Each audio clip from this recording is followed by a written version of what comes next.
ladies and gentlemen and ladies. We are here for another week of betting balls. Balls, balls with bets. Little bets, little balls, big bets. Big balls, no bets. No bets. I don't know. We're not going to talk about anything. Just showing balls is this podcast is going to be about.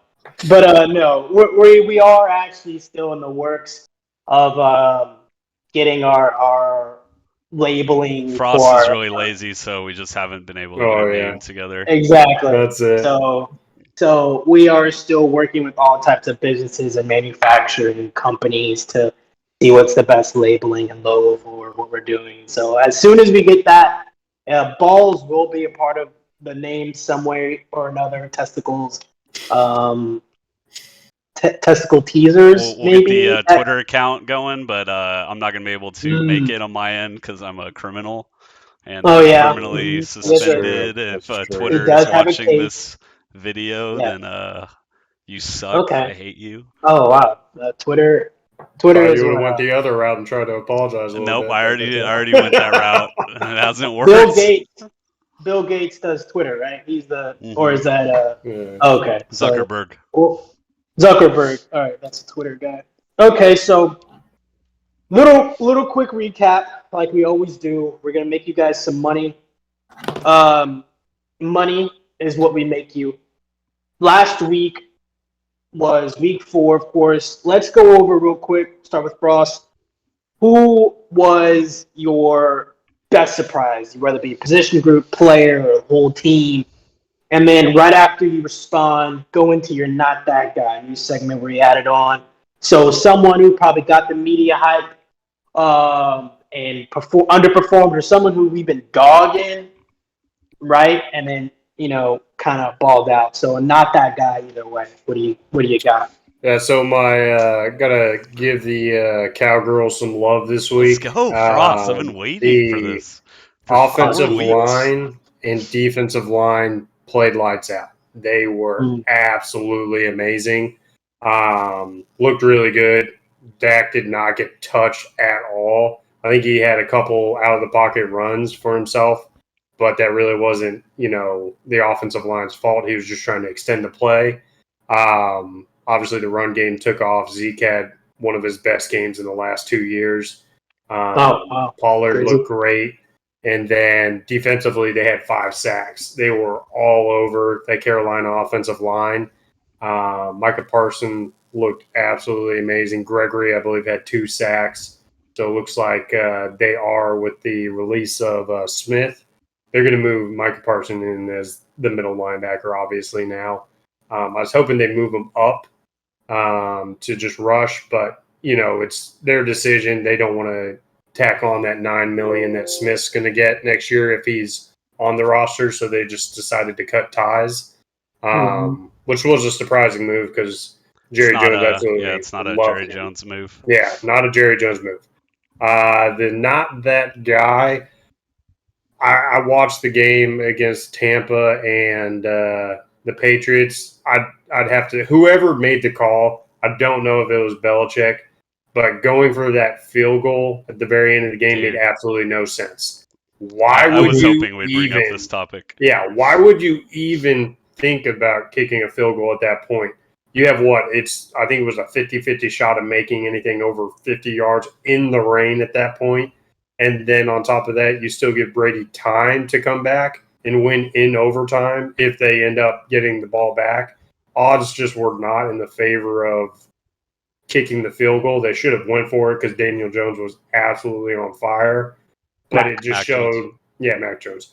It absolutely showed that whoever was doing the play calling there at that point, either if it was Belichick or, whoever was calling the plays at that time, it just looked like they should have trusted Mac Jones there. They should have let him try to go for the 4th, and I think it was 4th and 3 at that point. There should have been no doubt about it, especially in that rain. You wanted to get a little bit closer. I think you should have put it on his shoulders to see what he could do, but they just didn't they didn't have the trust in him yet. So that'd be my not that guy this week. It was just watching that was they could have won that game and they just blew it. And that was the not my guy that week. Yeah. That's good. I was just gonna say I was toying with that as well, using the Patriots. I totally agree in the sense that there's no reason why you should kick that field goal right there unless he makes it. But even then, I don't even know if there's a case You for still it. have 50-50 I don't even know chance if in you're overtime. happy if he makes it. Like, in Yeah, a but sense, you gotta think about it. Like, all 31 teams probably go for it, or all 31 other teams understand what it's like to go against Brady. The Patriots, I mean, in their head, they probably never experienced the Brady effect of someone taking the ball the length of the field and ending the game on them. So it's probably just inexperience of that. Or it's a huge downplay on like Jones's potential, or like they don't trust him, which is kind of what I thought. I took it with the rain and like the distance of it, and I think the kicker was having like some hamstring problems or something. I think you just have to go for it there. I remember because I had the Buccaneers just winning in my parlay. I was like, as long as the Bucs win, I'm good. Going into it, I'm like, this is easy. Like they're gonna win by 14 points. And then when they're like, he's bringing the kicker out, I was like, all right, cool. I'm gonna win my bet now because I was if they went for it, I was like, I'm gonna lose my bet. But once they brought out the kicker, I was feeling good at that point. I was like, all right, Bucs are gonna win this game now. So. Yeah. Okay. What about you? What is a good surprising, position player group or team, and then you're not that guy? I would say the Chargers probably, or maybe Herbert. I think he was pretty impressive on Monday. He definitely had a little bit of an issue against the Cowboys, I guess, but I think everyone was really hype on Herbert in the beginning of the season, and it's kind of coming to fruition, it seems. Who do they play this week? The Browns, and they're 2-point favorites, so it's kind of telling you that Vegas kind of has some faith in this team. Yeah, they had the little hiccup against the Cowboys, but I think who have they beat the Chiefs too, right? Yeah. Yeah. Chargers, yeah. I mean, they beat the Chiefs, and then they beat the Raiders, who were undefeated. That's when Patrick Mahomes went. I'll wait till I see it, and then they end up losing. Right. I guess I saw it. And then now we're seeing that the Cowboys are like a legitimate, top 10 at least team, and we barely beat them. So I feel like the power rankings are going up for the Chargers. I'll say that. All right, and then you're not that guy. It's kind of like mean, maybe, or like it just kind of sucks for them. But I would just say the Broncos in general, only because like it seems like they're getting plagued by injuries. Like Bridgewater's out, and it just I think they're coming to life. To what they should have been, at the beginning of the season. And, they got that lucky 3-0, but now they're going to have to start playing in some divisional games. They got Drew Lock coming in. They have major injuries to, their whole team. And it's just, it sucks because they're not going to be full strength. And that was kind of one of those cool teams that seemed that they were going to be, fighting for playoffs, and now it's getting a little scary for him. And Ribbert's my other not that guy. Yeah. Ribbert? Yeah, Ribbert.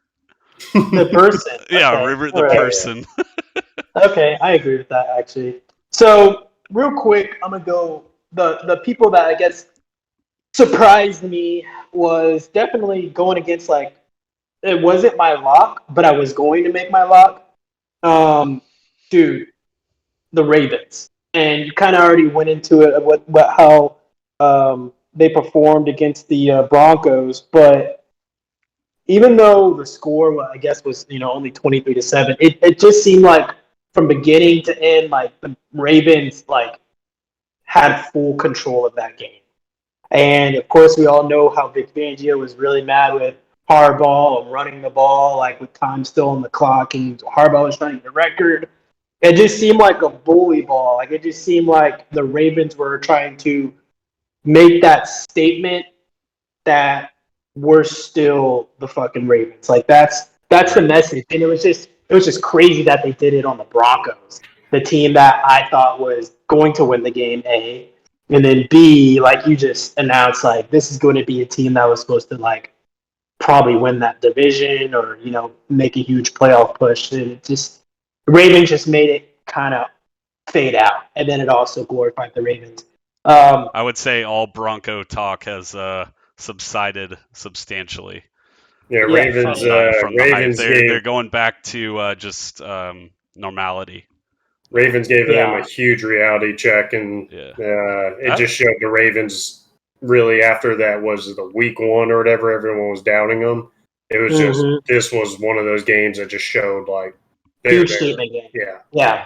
Not that guy is actually going to be someone that actually Alex already kind of sprinkled in a little bit, but I want to say the quarterback, but I don't want to say the quarterback, but I really just want to mention it to be the whole team, even though the quarterback's part of the team, but it's the Raiders.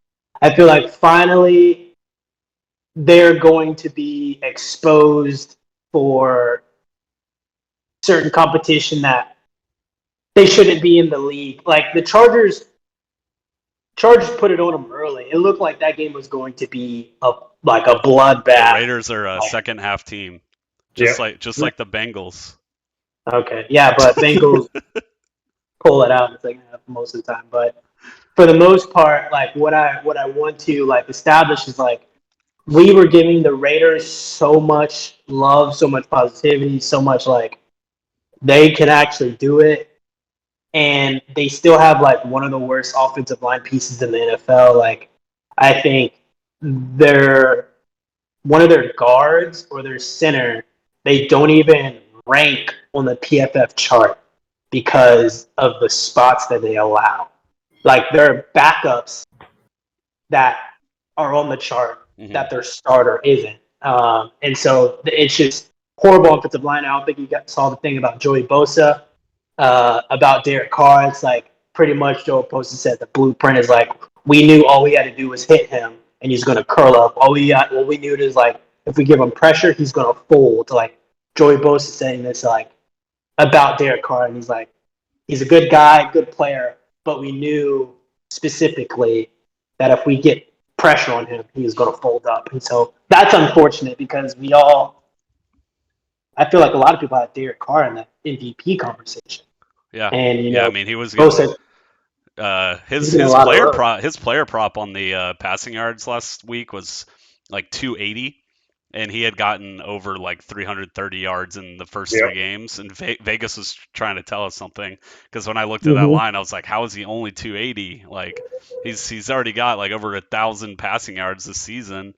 He didn't even break 200. He went for 196. Dude, freaking Hunter Renfrow though is kind of scary, man. He's y'all see that freaking punt thing that he came up with? That was impressive. He's a scrapper. And then that freaking China route, whatever the hell that was. I was like, dude, you're and then just the way he looks, man, he's like balding and everything. I'm like, dude, you're gonna be like scary. He's like the Alex Caruso of I was about to say that. Yeah.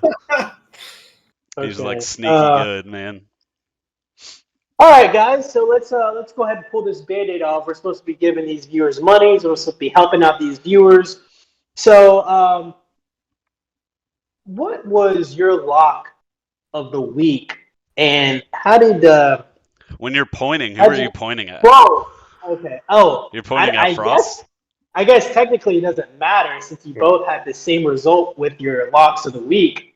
But I'm pointing at Frost. Let's go with Frost first. Yeah, my lock of the week was the Bucks at 6.5. Obviously, they did not cover that. I did tease it down and win that bet, but the lock should have been just straight on the line itself. And so the rain that played out and Tom Brady not really playing up to par. He didn't look that great that game, which was surprising, but their whole team looked kind of bad. Yeah, it kind of looked a little out of it. And their receivers were dropping a lot too. I think the Gronk injury also played even more of a role because I don't think they understood how much he really helped that team out. especially up the middle of the field. So Antonio Brown looked great, but it was did not cover. They only won by 2, I believe, or what was 19-17 or something like that. So, Alex, Miles, I had Lions +3, and that lost. I was pretty certain on that game. I betted on the money line +150. That was my bet of the lock of the week. I personally didn't watch that game at all. But it was really good. Oh, that was during the Cowboys game, probably, right? So yeah, it was. Yeah. And of course, Bengals. We all know Miles Thomas with the Bengals and how he just knows everything. I knew the Jaguars were going to cover the 7, whatever it was at the time. So, there's some props that I may not know about with everything, like some little things, like little things. The tight end isn't like the best tight end in the league. All right, so we don't have to.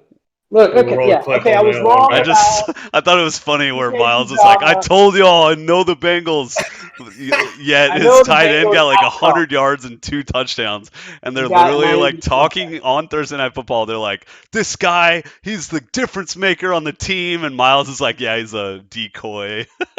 He's a role player that popped off. I don't know what to tell you. He's a Matt Bonner that got. I'm not mad at you because like they still won, and he's the reason why they won. Because I had y'all in that little parlay thing, but yeah, I mean, you definitely failed miserably on that prop. I'll just say that much. We'll easy up on the word fail. So let's dive in to week 5, big week. I feel like at this point in time, there's probably like maybe 3 teams, maybe 4 teams. Oh, do we have our quarterback list? Did we do that? Did any of you guys? Oh no. Okay. We can say that next time. Yeah, we'll say that for next week. I have been thinking though. I feel like the top 10 QBs are pretty locked in, at least in the sense of like no order. It's just the order. Top 10 is solidified for me. Okay. Well, if we have time, we'll think about it. I'll send it to RF after this, but we can go more in depth next time, and we can talk about that. Sweetness. So let's start out Thursday Night Football. Last Thursday Night Football, even though it was 2 teams that have, not so great histories, I thought it was a pretty amusing game, honestly. Rams versus Bengals. I thought it was a good amount of scoring, good amount of defense, so it was nice. This week it could be the exact same thing. They've been doing pretty well with these Thursday night games, I think, matchups and scoring. This one's gonna be it's on Twitch this week, I believe.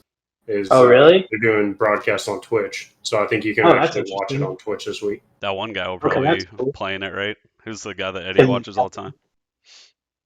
Tatman or the Call of Duty guy. What's his name? Tim and Nate Merckx normally do it. Like 100 Thieves guy? Tim the Tatman? I don't think so. No, 100 Thieves is Nick Merckx. Yeah. Nick Merckx. Okay. Nick Merckx. That's what I was thinking about. Okay. Rams at Seahawks. This is one of those teams that we discussed last week that have that home field advantage fire, that to them. So I got it at -2.5. I don't know if you guys got anything sooner. Yep. If it had changed. So go ahead, Frost. No, this is Alex. Alex, you take this one. Go ahead. Yeah, I bet this before the Rams played the Cardinals. The line was already out for this one. And I immediately took -1.5 for the Rams. Just because I kind of knew, regardless of any outcome of how either of the games, unless there was some major injury, I kind of figured that the line would move in this direction. So yeah, I got Rams at -1.5. I would take it all the way to 3. Once it gets to like 3.5, I'd get a little dicey on it.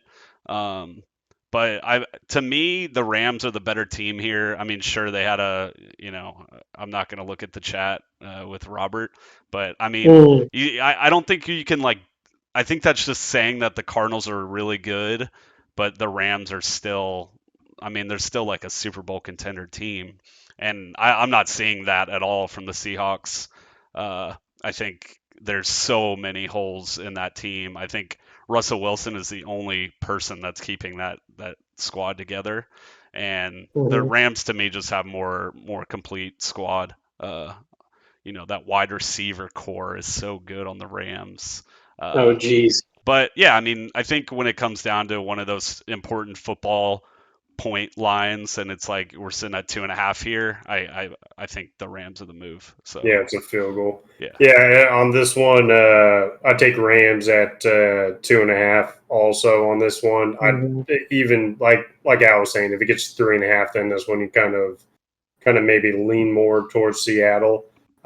This is one of my tease up games that I have this week, so I take the Seahawks and tease it up to about I think it's 9 points at that point for them to cover. But if you have no tease, then you go with the Rams on this one. It's if it's under 3, you're going to take. This might be one of those ones you can wait a little bit and see if it moves to 3, and then go up to like a 10. Yeah, I think. If you can get like a 10-point teaser, this is probably going to be a high-scoring game too. I mean, both the defenses, at least their secondaries, don't look very good. And then Chris Carson isn't going to play, or probably. So I'm assuming it's just going to be like a lot of passing on both sides of the ball. So. Okay. I think this is going to be a sweep. I got Rams also. I'll take Rams at -2.5. I just feel like a good thing is that it's going to be a team coming off of a loss, an embarrassing loss too. Honestly, I feel like the Cardinals kind of whooped up on them pretty good, and it's going to be a testament to see how they bounce back and still making a statement of like we are that championship team. And then now it's kind of like how you said, like Seahawks. It's still. I feel like it's been this. It's the same antidote that it's been for the past few years now. It's like Russell Wilson carrying these. I mean, I feel like media within itself is kind of faded on DK Metcalf a little bit. Like I'm not seeing that same DK Metcalf like hype and stuff like I used to. Hold on. That I used to, and Tyler Lockett I think has been having a good season, but he's a guy that can be blanketed pretty well. So yeah, 100%. I think -2.5 Rams is a good bet, and of course you can tease it go +10, whatever you want to do. Frost, you got New York Jets at Falcons. Falcons what a right game. now. What time? This is at 8:30 in the morning. Anyone waking up at 8:30 to watch this one? I'm watching it. Hey, if you've got some tea and crumpets ready for you, as soon as you want to go out and see this amazing game, you can go out and go for it. But no, this is the London game, right? This is a London game. So this is. I'll be quick on this one. Not really. I stay away from this one. These are two horrible teams facing each other, and you're only getting a line. You're getting a line of 3. I lean more towards. I lean more towards the Jets on this one. I guess Atlanta's the home team is what's considered. I think Atlanta's the home for a London game, but I lean towards the Jets. They're 3-1 outside of the U.S., so they do have a decent record.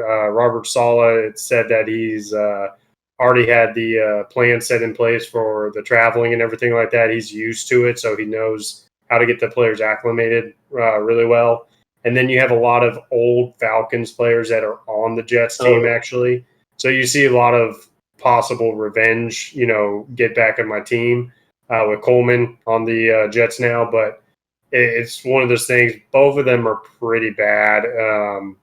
I liked the Jets last week, putting some things together. Their defensive line finally showed up a little bit. So I lean more towards the Jets on this one, but I did not bet it in any of my bets this week. Alex? Yeah, I'm yawning. I don't know. Oh jeez. Just trash. I don't know. I before I looked at the line, I kind of liked the Falcons, but now that I'm thinking about it, it's kind of like a neutral field situation, and I don't think the Falcons are like 3 points better than the Jets. I think power rankings, they're literally one power rank away from each other. Right. Like I mean, I would say the Falcons are maybe like a point or two better, just because I feel like I just trust their overall organization more, and that's saying a lot. Mhm. I, I mean, I think I don't know. Sometimes these like England games get like out of hand, like bad. I would just stay away. I don't know what to do. That's nuts because I don't know if I'm.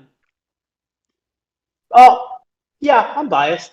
I don't like Matt Ryan at all. I'll say that. Let's. Do you like Zach Wilson?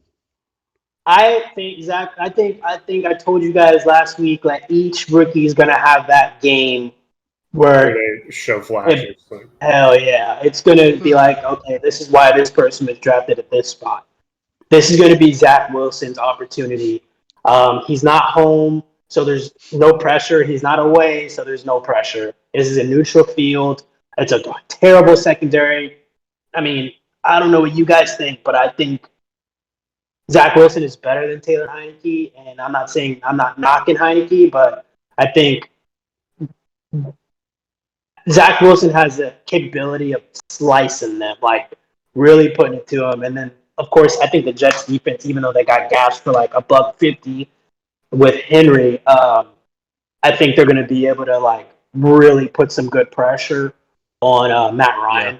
Yeah. And because I think Matt Ryan, his like depth of target right now is like 5 yards. Like the way these teams are able to like blanket up Calvin Ridley because they know Matt Ryan's not going to go deep. It's just they're just playing like 2-man under with like two high safeties and like all their guys are just jumping on everything. Jamie's pissed at you right now. They're jumping on everything. Look, I'm not knocking Heineke, but I'm just saying like Jamie feels attacked. What I'm trying to say is if Heineke can like slice the Falcons, I think Wilson will be able to slice the Falcons. I guess that's my point. But if you want to take it as an insult, that's true. It is. Jamie takes everything as an insult. Jamie, I'm not insulting. His org is up to par now. He said it's all good. They're fine. You know, Washington the best football team. They're gonna go 4-13 now. Everything's fine. Everyone is clearly seeing my new setup. It's off my phone, so it's good news. I can't see any of the chat. So if any of these bullshit if any of these people want to talk about their team or this, that, I can't see it, so I can't respond. I'm only going off what they're telling. Good, that's good. Now Robert can't get your head anymore. Now that I'm thinking more about it, I feel like if you are going to take this game, I feel like you just probably should just take Jets plus 140 just because that's where the value is. Yeah, I think to me, it's like a coin flip game. And so like if you want to be like, all right, well, flip the coin, I'll just take plus 140, then that's probably the move. Yeah. That's where my head was going, just outright. Next one, Eagles at Panthers. Minus 3.5 Panthers. This is me. Alex? Okay. Go ahead. Yeah, is Gilmore playing? I don't think he. I don't really. COVID. I think he has. Doesn't he have to like wait like 10 days or something like that for? Okay. To get into that facility or something? I think I don't know. Regardless if he plays or not, I feel that is on the pup. Okay, we're Dingleberry. He's still. Until week 7. Okay, week 7. Well, that's why I asked. That's why I asked because I don't really know defensive play. I mean, I know Gilmore, but I haven't seen if he was playing or not. So, regardless, it's still a good argument for the Panthers because when they go out and get Gilmore, they're basically saying that like we see promise in our team, right? They're not saying that we're a rebuild. They're like, okay, we just need this one guy and we can be a good team. So yeah. I mean, I've seen the Cowboys play both of these teams, and yeah, maybe it's just one game, but I think the Panthers are just all around better than the Eagles. I think Darnold is better than Hurts. Their defense is better, and the Vegas line right now is at 3.5, which is basically saying that Vegas thinks these are equal teams, which I do not. I think the Panthers are in maybe top 15, and the Eagles are definitely like bottom. I don't know what, but when we're looking at this, I kind of figured that the line would be closer to maybe 5. And if it's at 3.5, I personally bet it at 3. I bought half a point, got it to like minus 130, and then just bet on the Panthers minus 3. But I feel like I'd confidently bet this at minus 3.5 too. McCaffrey is even practicing again. I don't know if y'all saw that. Yep. I don't even know if him playing really makes any change of mind, but I think I'm just all around team, coach, everything. I'm liking what I saw from the Panthers over the Eagles. Like the Panthers put more of a fight against us than the Eagles did. So. All right, Frost. Yeah, so on this one, I'm actually leaning more towards the Eagles. I'm not saying they're going to win, but I like the line at 3.5. Anytime you can get that line above a field goal to cover, that's kind of where I like. Jalen Hurts actually looked really good the last game against the Chiefs. The Eagles were in that game for a lot of the game, and they actually kept it really close, which was good to see. Obviously, Devontae Smith popped off with 7 receptions for 122. He was looking really good that game. Their running is the only thing that's really kind of not looking good. But both teams have questionable running.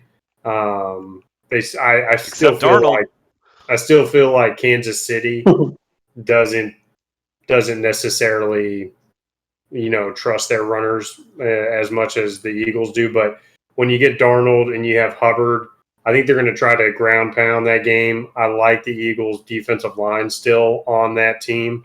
And I think they keep it close. The Eagles, you go 1-4, then that's almost when you're calling the season, pretty much seeing like what pieces you can either trade away or possibly get future draft picks for when you get to that stat line.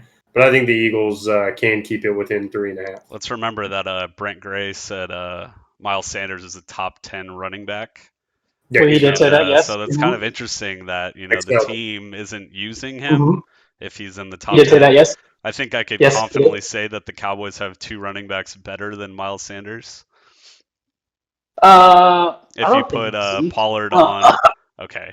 But if you put Pollard on the Eagles, Zeke is literally playing like a top 5 back right now. You look at his stats. I'm sick of it, bro. I hate y'all. Skinny Zeke, here we go, bro. Fuck, man. Real quick, I would definitely like this game. Robert, every running back splits carries now. Oh, geez, Louise. Oh, man. Unless your name's Derrick Henry. Unless you're Derrick Henry. Server mute, Robert, please.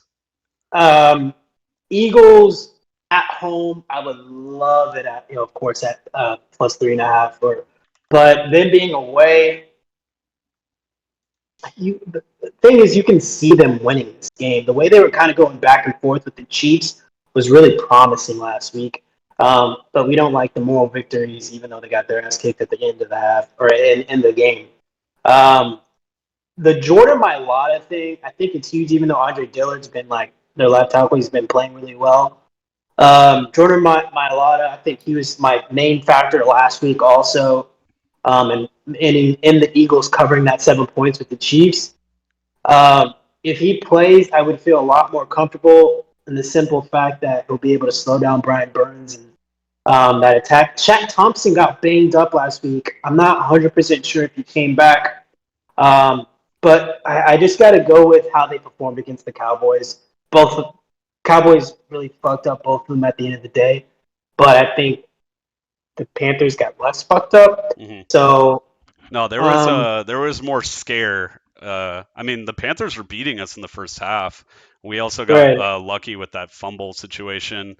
We really came out in the third quarter, but when we were playing the Eagles, there was just there was no life in that team at all. Darnold's been looking good, man. I mean, a lot better than he was on the Jets. I'll just say that much. I will take a source from our Eagles fan, Brent Lion Gray, and he and I got into a tiff. Yeah. And he then discussed how the entire offensive line is beat up, broken, and how, Hurts hasn't been playing well, that the team is not shit, but they have been playing like shit. So it's a difference. He's actually really good, but they've been playing like shit. And so I'm going to take his apples with that one, right? I'm going to take the -3.5 for the Panthers, and that is built upon, what Brent Gray has told me. Packers at Bengals. Miles, how terrified were you on Thursday? If I saw this line week 1, right? If I saw like someone say, in 4 weeks, man, y'all are only going to be, +3 against the Packers. Dude, what the fuck? Shut the fuck. The fact that it is +3, like you just said, Alex, last week when it had the prop that David Carr wasn't going to get over 290, it's like Vegas was telling us. You didn't know. Vegas is saying something with it just being +3 at home, right? At home, +3. That's interesting. That's important. We're undefeated at home. Beat the Vikings, beat the Jags, see what you want. Undefeated at home. More prep time, too. We had the 10 days, so we had the Thursday night football game. We had 10 days to prep for Aaron Rodgers. They were cut. It was a weird game with the Steelers. Like it was like I think it was like 14-14 at some point, like even late into the game or something like that, to where it was like the Steelers might pull this off. I'm 4-0 and picking these fucking spreads with the Bengals, man. And something just tells me that Jari Alexander, who has an AC joint problem in the shoulder, like that's huge. So that's their best corner. Last week we looked off because we were missing 3 important players: J.C. Bates with his neck, T. Higgins with his shoulder problems, and then Chido Beawuzie, our starting corner. All of them are coming back this week. I'm taking +3 Bengals. I'm going to fuck around, and I'm going to get my Brent hat on, and I'm saying you're going to go +140 for the Bengals to beat the Packers at home, simply because I really think I'm biased. And I'll leave it at that. I am biased. I think you're what a lot of the lines moved down. It was at like 3.5. So I mean, dude, the sharps are on the Bengals.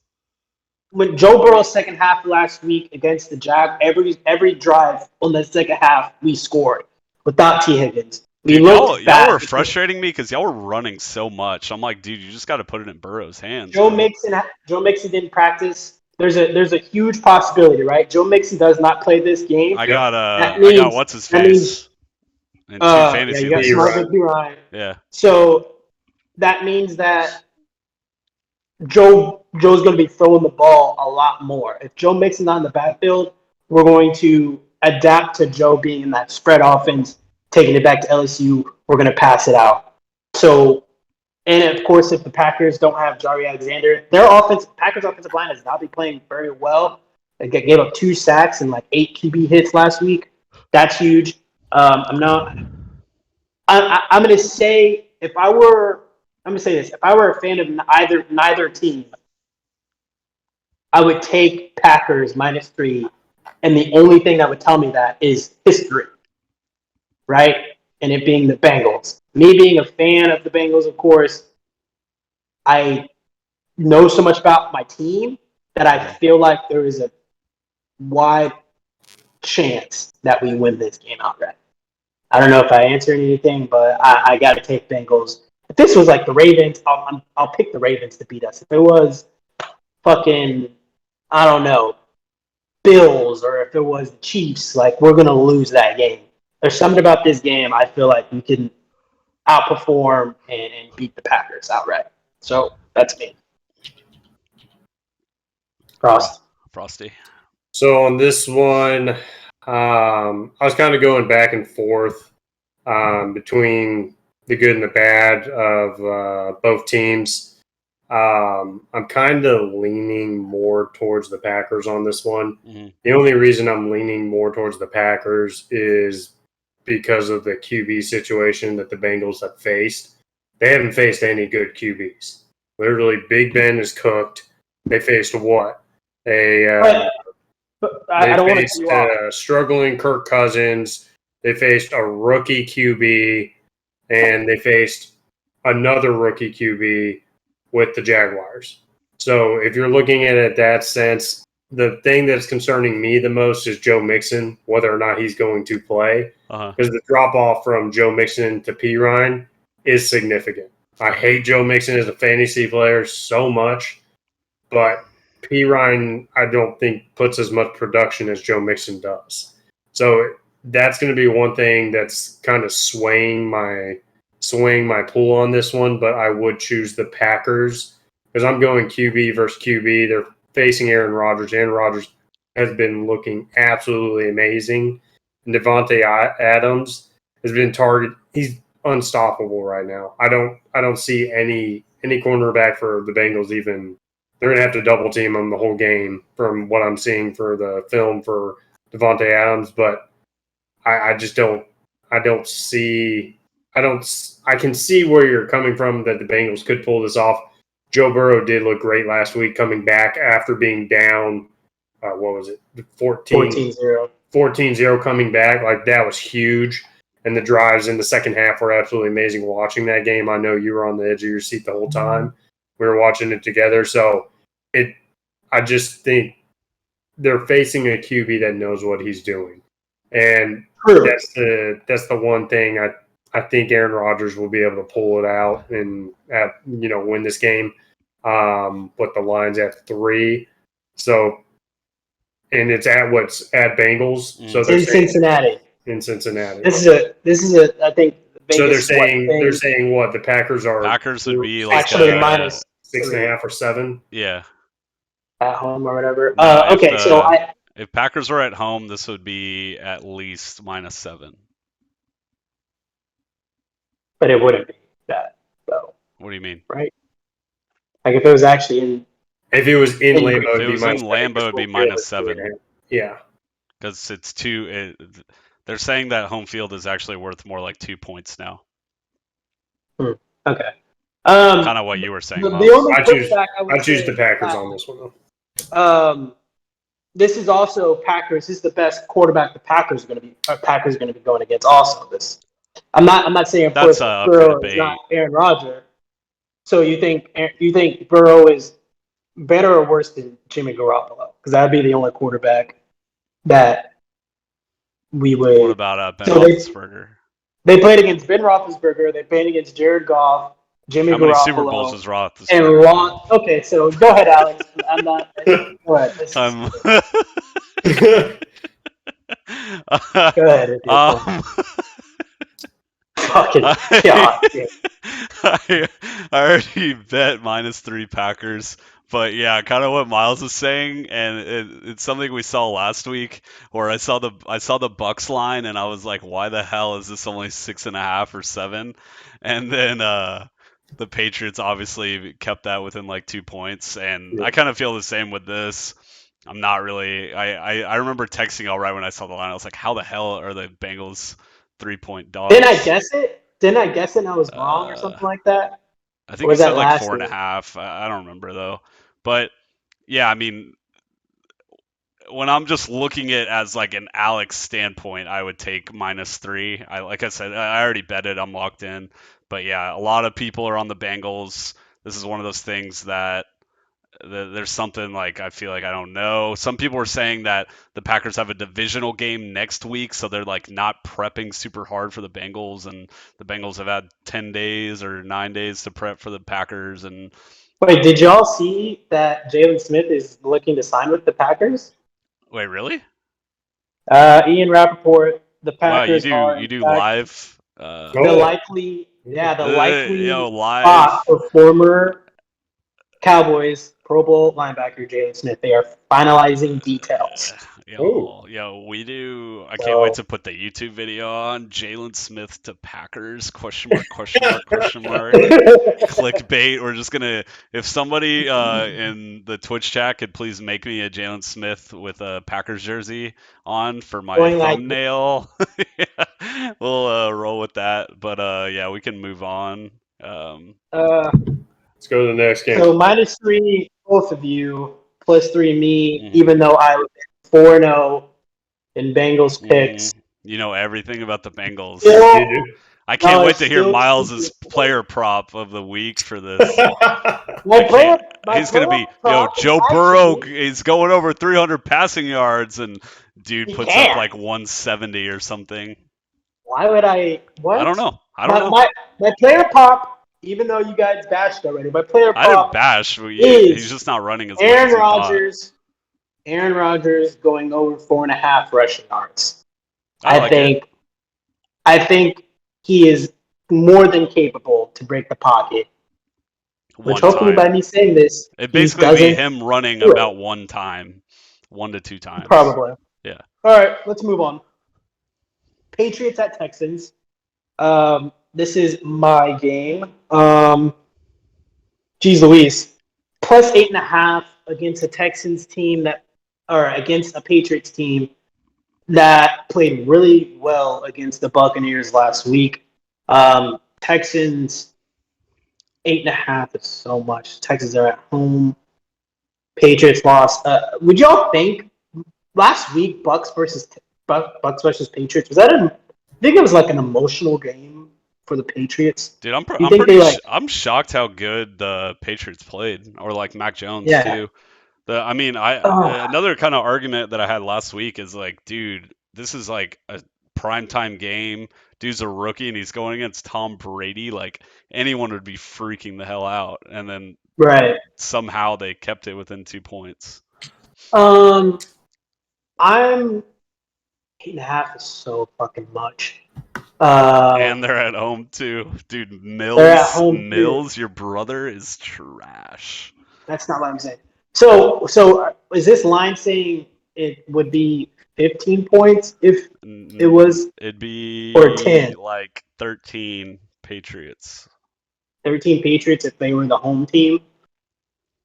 I would like to tease. I would tease it down to like Texans. 1.5. I would tease Texans up. That's what I would do. I would just think like. I think that there's been no promise from Mills at all.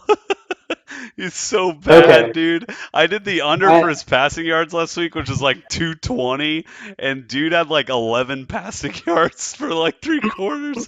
I literally had to keep updating my app to be like, is this real? Like, does he really only have that many? Like, let's see right now.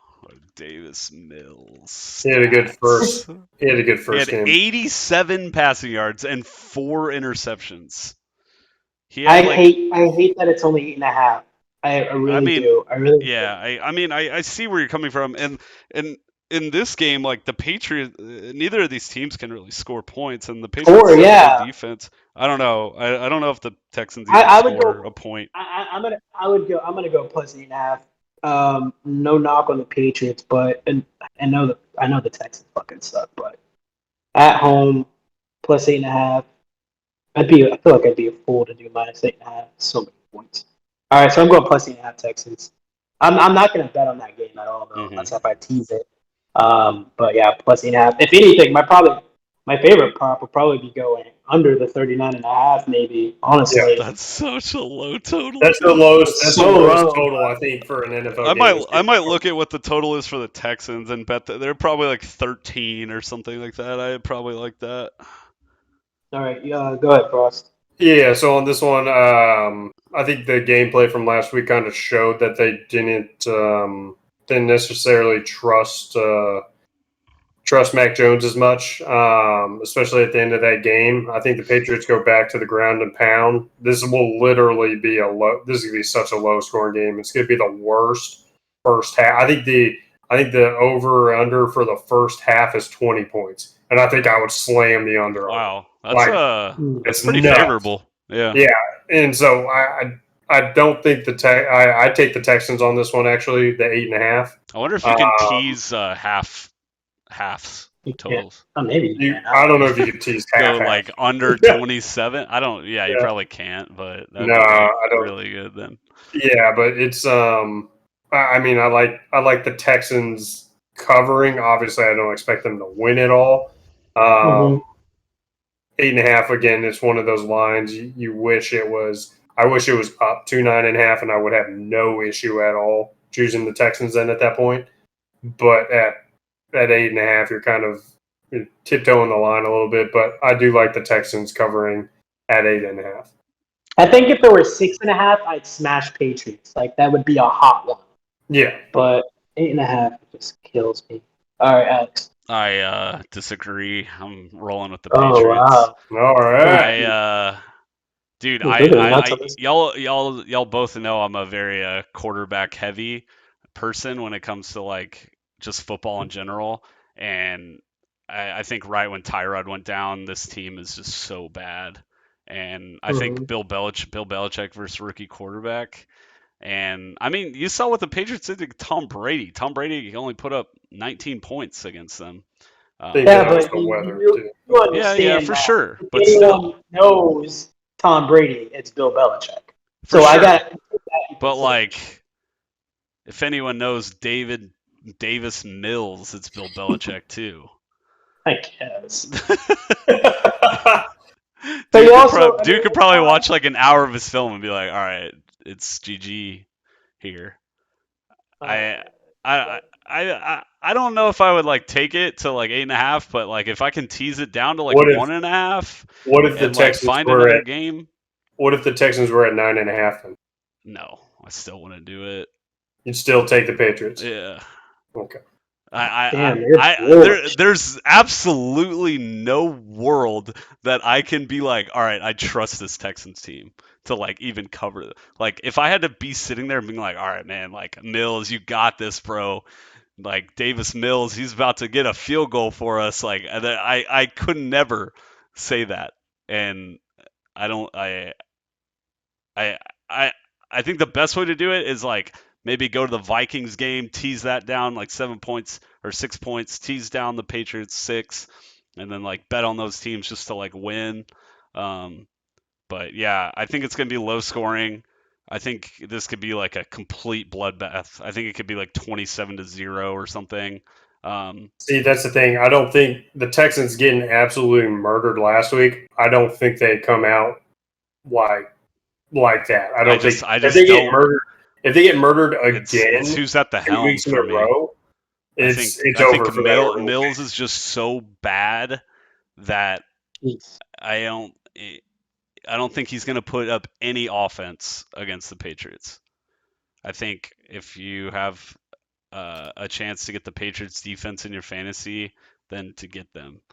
All right. I'm just saying when it comes to quarterback, like I don't think he's going to put up more than 200 passing yards, and I just think they're just going to get beat down, and this has beat down potential, and I can't see a world to where like the Texans can keep this close, but we'll see. All right. Okay. So me and Frost plus 8.5. Alex, super gutsy guy. A lot of guts for that guy. Minus 8.5. So Titans at Jacksonville. What? That is a loser. Plus 4. That Alex? Yeah. That's out. Yeah, I took this immediately when Miles. I don't mean to, Urban Meyer. We had a little discussion in the group text. So dumb. But no, right. I've kind of been doing this with some of my bets, and it's been paying off. I did the same thing week 1 when I faded the Giants when they had some internal problems. I was like, all right, Broncos are gonna win, and they did. And I don't know why the line hasn't moved for this. I think the whole Urban Meyer thing is really, really going to affect the team a lot. I think there's going to be a lot of like, all right, I'm going to ride with him, or all right, I'm out. And I think it's just going to cause a lot of rift within the organization. And the fact that it hasn't, the line was already at 4 or 3, and it really hasn't moved at all. and you're telling me that I could get the Texans just to basically win the game. Titans. Oh, Titans. Sorry. Oh yeah, I just love the Texans so much. But yeah, I think, and I think the Jags were honestly kind of like on like a little tiny. We're gonna go from like the 30th team to like the 28th team. But and the fucking Titans fucked me last week with their stupid loss against the Jets. And once I found out that the receivers were out, I would have played that differently. But I just rolled with it. But yeah, there's too much riff for me for the Jags. Urban Meyer, honestly, I think if there's some sort of like him gonna get fired before end of year, I kind of like that bet. What if that exists? I just have to roll with the Titans here, -4. Ross? Yeah, I'm also on the bandwagon of the Titans on this one. With everything that's going on with Urban Meyer right now, and the fact that you had to have your owner come out and say that Urban Meyer's our guy is even more so saying that Urban Meyer may not be that guy because he actually had to come out and say that. So it just seems like that locker room may not be in the right mindset when they go against this. You're to have a Titans team that got absolutely embarrassed by the Jets last week, and they're going to play angry. I think you'll see it here. This game, you'll see they're obviously going to pound the ball with Derrick Henry. They'll give him 30 carries again, and he'll probably run for like 250 somewhere around there.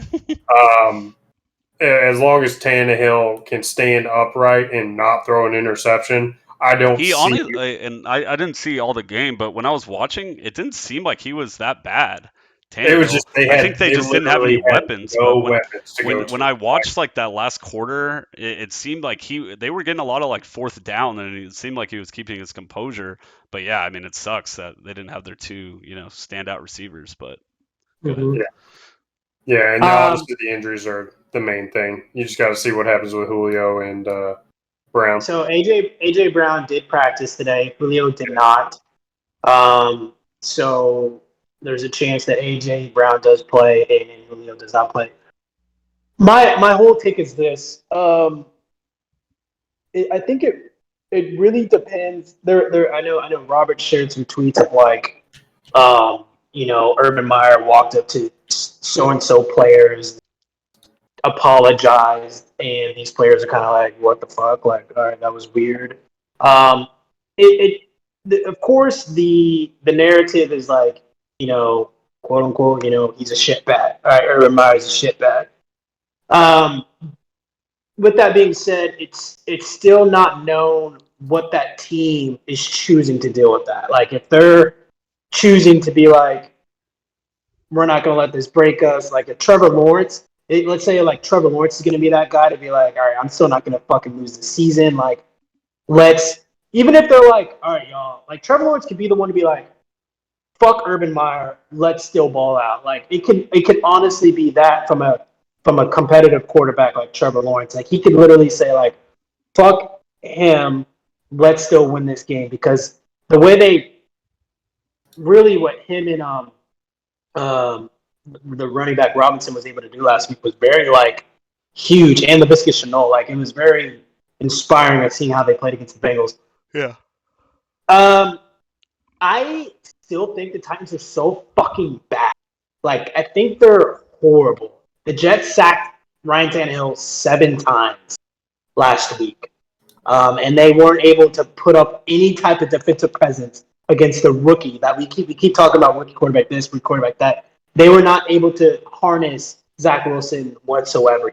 Wilson threw 1 pick, but for the most part, it looked like he wasn't frantically scared of the Titans' defense. And I think what I just said in rebutting, like Trevor Lawrence saying "fuck Urban Meyer," I think that's what's going to happen. I think Trevor Lawrence is going to be able to, how do I say, like overcome the obstacle of the media and all that bullshit and be able to play his game, because he played a really good game against a good defense in the Cincinnati Bengals. And to kind of put things in more perspective, like the Jaguars have a top 10 rushing defense.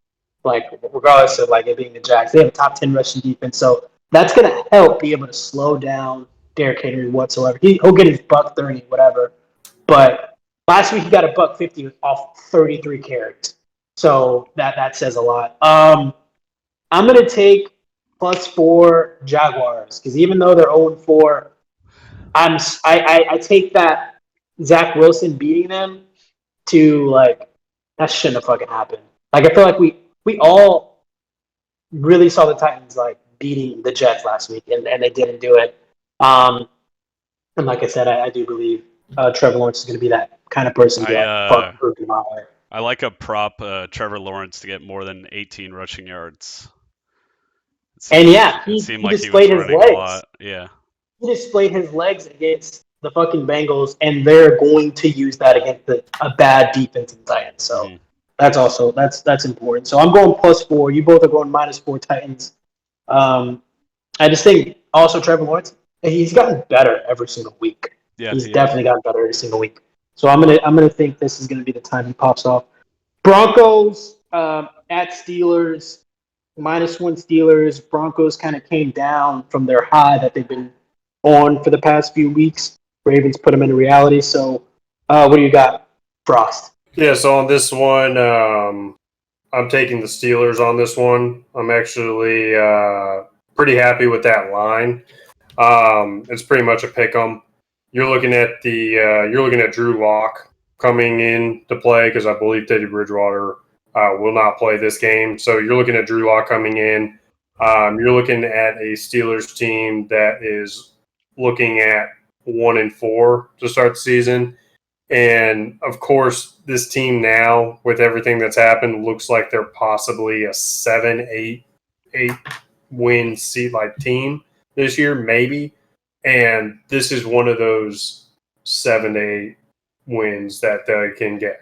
I don't see a reason why they just don't pound the ball with Najee Harris. But you're also looking at all the injuries that have happened in regards to Denver right now. I see the Steelers putting it together. It's going to be one of those games where they're going to keep it close and then they'll pull out in the last, 2-3 minutes of the game with a touchdown, and it'll come down to their defense stopping Drew Lock. And I see that happening. I don't see the Steelers losing this game necessarily just because of the injury to Teddy Bridgewater. And then obviously Denver kind of getting a little bit exposed, saying like, oh, you guys are not those guys. Like, this is one of those things. Like, I think Tomlin will have the team well prepared for this. And you could see TJ Watt possibly. I'd love to see the over-under on the sacks for this one. I could see them. With Drew Lock in there, like, I would take, like, probably 1.5 is probably what the line's at for that, for the sacks. But I can see the Steelers' defense carrying this game, especially against Drew Lock. So I'd pick the Steelers on this one. All right. Alex? Yeah, I agree with Frost. I like the Steelers here. I'm kind of surprised that the line's only at 1. I thought it would be like around more like 3. I think I almost kind of see a lot of similarities with both of these teams. I mean, we have two super powerful defenses. The running game is pretty decent between the two, and then you have two quarterbacks that are, sus. But yeah, I mean, kind of what Frost was saying. You got a team at home. Like, this is a must-win game. We got Mike Tomlin as your coach. It's going to be Aaron Rodgers. It's going to be the Steelers next. Oh, I can't wait. I so hope Mills would cry. It'd be bad. I actually am on that bandwagon stat. Like, if that bet comes out, I really like it because it makes a lot of sense. And I think that he would want to play there. But yeah, I think these teams are about equal. So, and with that being said, I think the line should be more like 3. So I would go Steelers. I'm going -1 Steelers simply because I think TJ Watt, even though defensive players really don't hold that much water, I think he is right now like top 3 pass rushers right now. He gave Aaron Rodgers a lot of fits. He's going to give Drew Lock even more fits. Devin Bush, of course, being back is huge. I'll be right back. I genuinely like -1 Steelers, and it's pretty much that simple. I think Broncos showed a lot last week, and it wasn't good stuff. Saints at football team. This is you again, Frost, right? Yeah. This is mine. So for the Saints and Washington, it's at 2.5 right now. This is one of my tease up games where I'm teasing Washington up to about 8.5 or 9 is kind of where I'm teasing it at. I think this is one of those games where Jameis is so on and off, and it's one of the QB battles that you hate to you don't want to see Heineke versus Winston. Like Winston's just, I think they live and die by Winston right now for the Saints. Like it's one of those things. Like they are a few bad games away from being like, all right, we need to kind of move off of him. And this could be one of those deciding games. I like Washington, even if I didn't have the tease up with 2.5. I think I would tease it at least 0.5 point to 3 to kind of keep it within that frame. If it was 3.5, it'd be an automatic. It'd be my pick of the week if it was at 3.5 for Washington. But I mean, Gibson hasn't looked amazing for the game for Washington, and neither team really has been all impressive. Surprisingly, like the Saints, that'll be their anomaly win of the year, is that first game of the year against the Packers. When you're coming off of that, like it's one of those games, like it's not a divisional game, so not a whole lot at stake here, but I'd love to see Washington finally be able to put a good defensive game in together, and they can do that against Jameis Winston.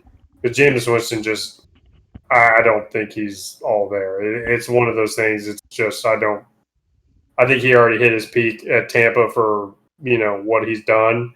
And I don't think Sean Payton's really formulating his plan to move it towards his gameplay. He is not letting Jameis go down the field. He is not letting him throw the ball down the field.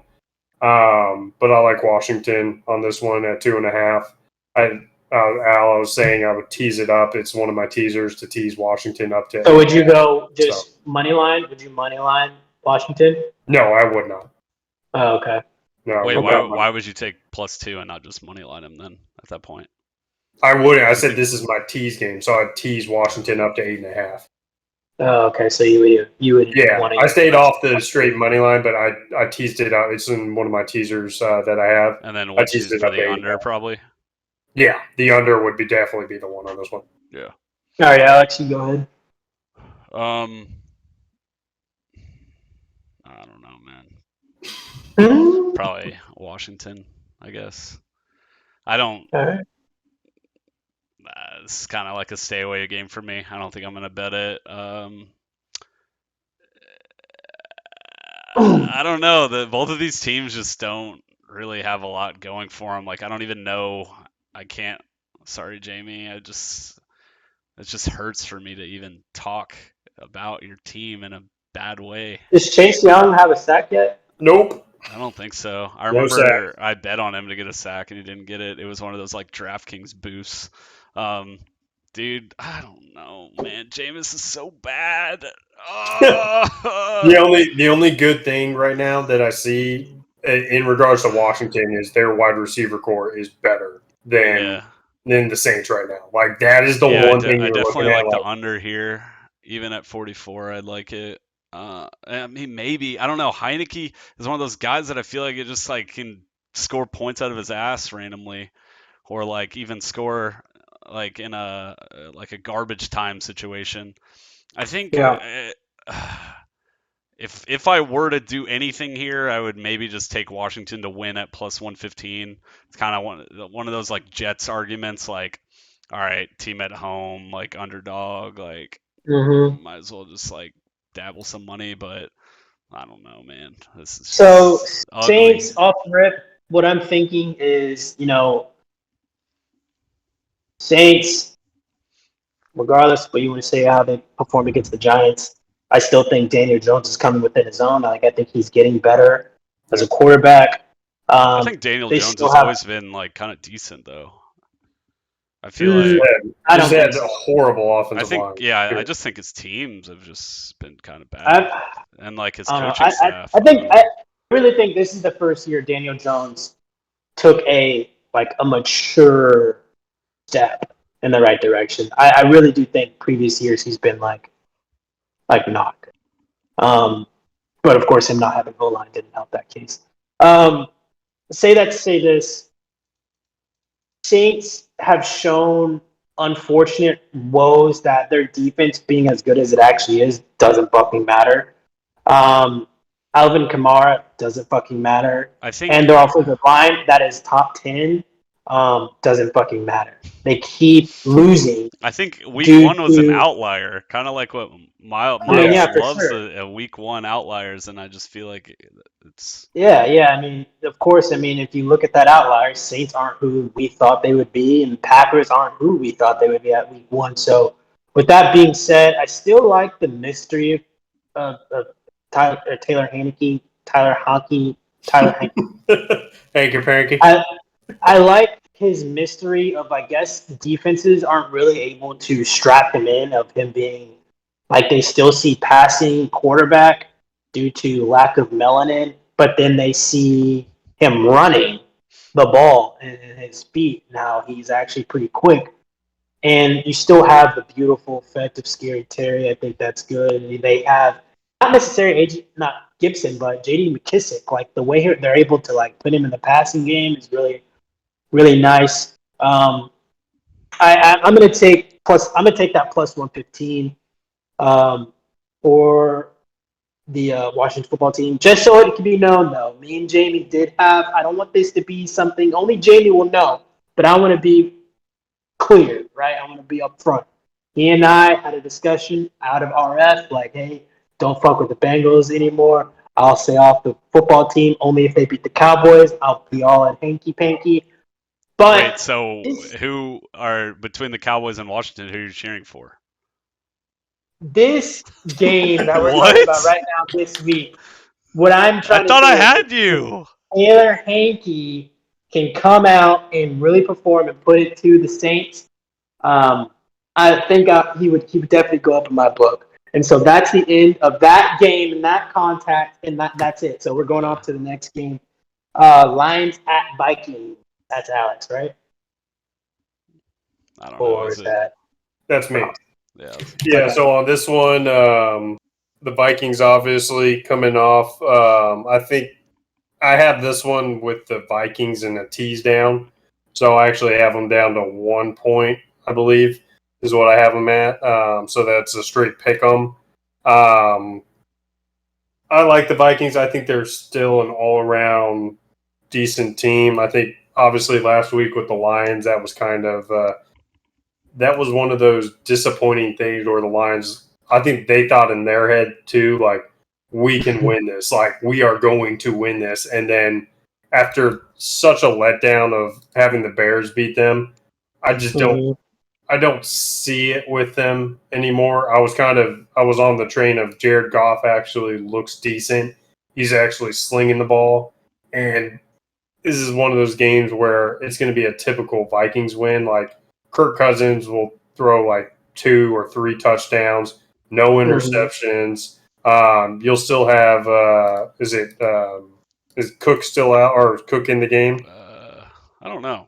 I think we just assume that he never plays ever. Yeah. Exactly. But I still like Adam Thielen with their wide receiver core there. And their defense is still decent. Like, it's top 15 defense right now. So I don't see a reason why they lose this game, especially if you're giving me 7, I think is what the line's at right now. 8.5. Is that 8.5? I got it at 7. So nice. So it's moved up like 1.5 then, huh? Yeah, so it's moved up. If it's at 8.5, I stayed away. Like I said, I only teased this down.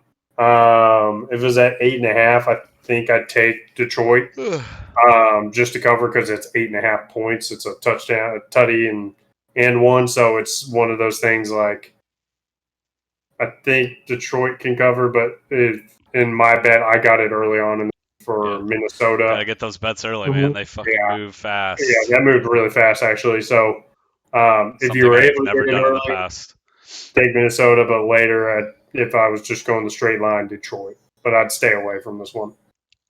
Alex? I think it's a stay away game. I'd probably tease it down 7, get it to like 1.5, and then tease it with the under, just because I feel like I can't really see the Lions scoring a lot here. But yeah, I mean, I think I'm gonna look at that Kirk Cousins player prop with the touchdowns, because he's scored like 2 touchdowns in his last like 10 of 11 games or something like that. So I might balling, I might roll with that. It won me money like 2 weeks ago. But yeah, he just seems a lot more comfortable at home. I think 8.5 is like kind of around where the line should be here. So if I had to like just bet it straight up, I don't know. I don't even know where my head's at right now. But I think that was a tough when game it comes down to it, maybe, kind of what I said earlier, I think the Patriots win and I think the Vikings win. So, that would be like a teaser to me. Like, bring them all down 7 points, maybe even add like the Bucks in there and then roll with that as like one bet, maybe. I mean, this is only 2 things for me. Kind of like how I said about the Texans-Patriots game. Texans being at home and plus 8.5. That's why I took it. If it was Patriots at home, I'd probably take them at that minus 8.5. Now we have Vikings at home at the minus 8.5. Lions being away. Anthony Barr, who is one of those, fucking all-time elite linebackers. Not all-time, but he's a very elite linebacker. His return is to be predicted to be coming week 5 against the Lions. So that's a huge morale boost for the defense. I like 8.5 simply because Lions. How do I say this? I think that the Lions are going to really start looking like the Lions that we know. Like, that's the reason why I took the Bears at -3 last week, because it seemed like those Lions, like, morale, like, victories, it's going, like, if you keep barely losing, like, that shit's going to rain on you at some point. And so I think this is going to be that point where it's a divisional game. The Vikings are at home. Their offense is, like, really freaking good. And I think they just poured on them. I'm not going to say this is a lock for me, but I'm very confident in the -8.5 for what the Vikings can really provide. So I'm going with them. Are you confident in the Patriots, Bucks, and Vikings all winning in a parlay? Patriots, Bucks, Vikings, those 3 winning? Yeah. Patriots, Bucks. Who are the Bucks playing? Dolphins? Yeah, winning outright for sure. Yeah. I would like that for sure. That'll maybe be Al's week 5 parlay.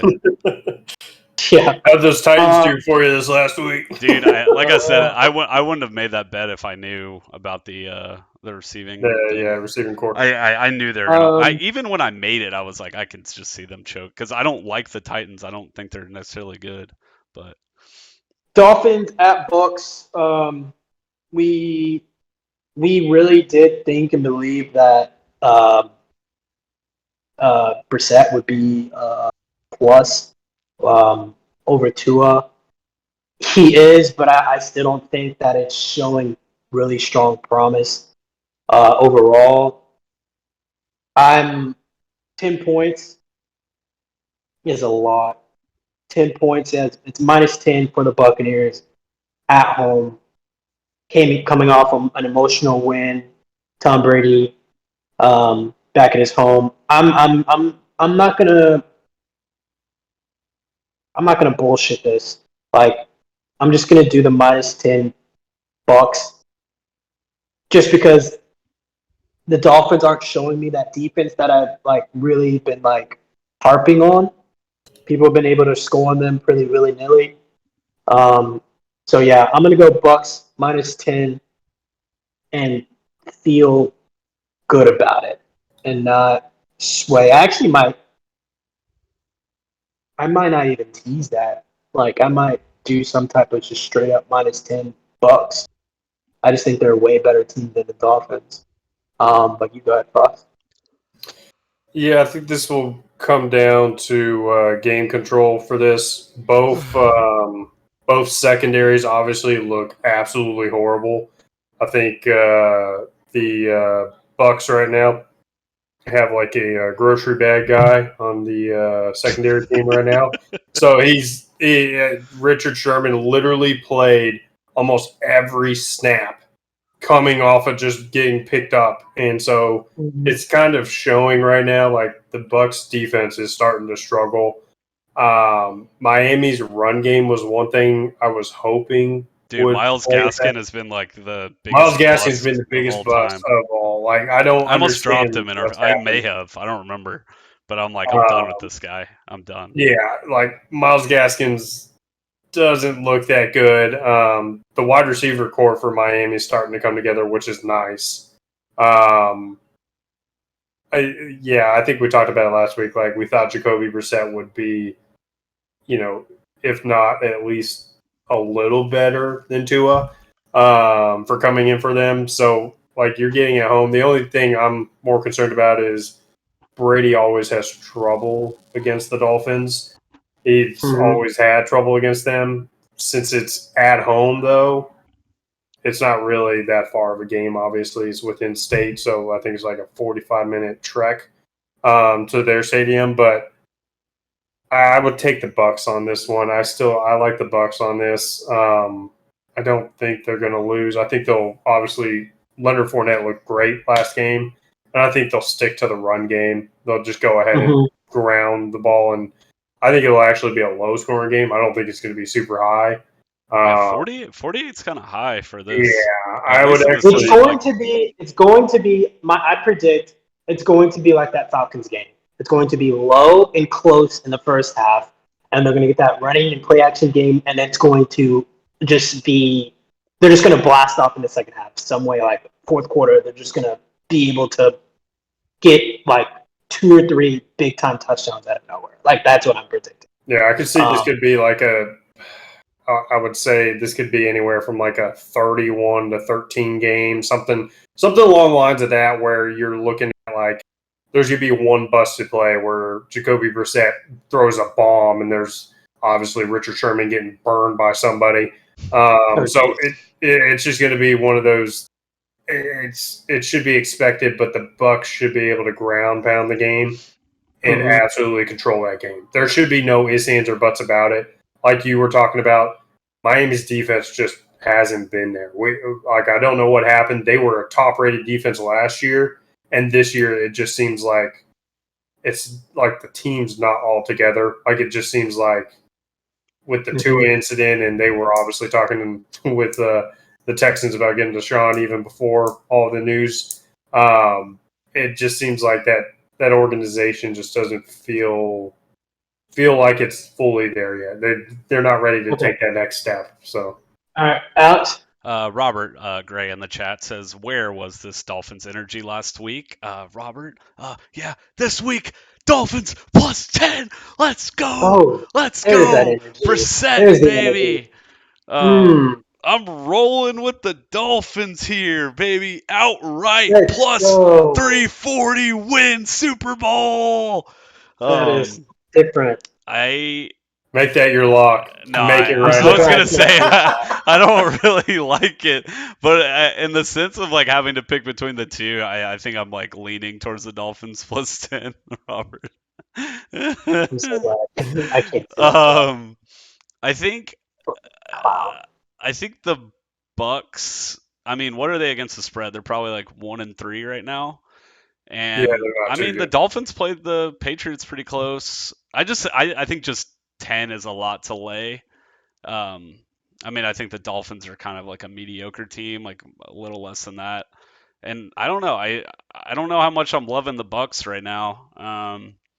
I used to think that they were like easily the best team in the league, and then now I think the Cowboys would beat them now, at least.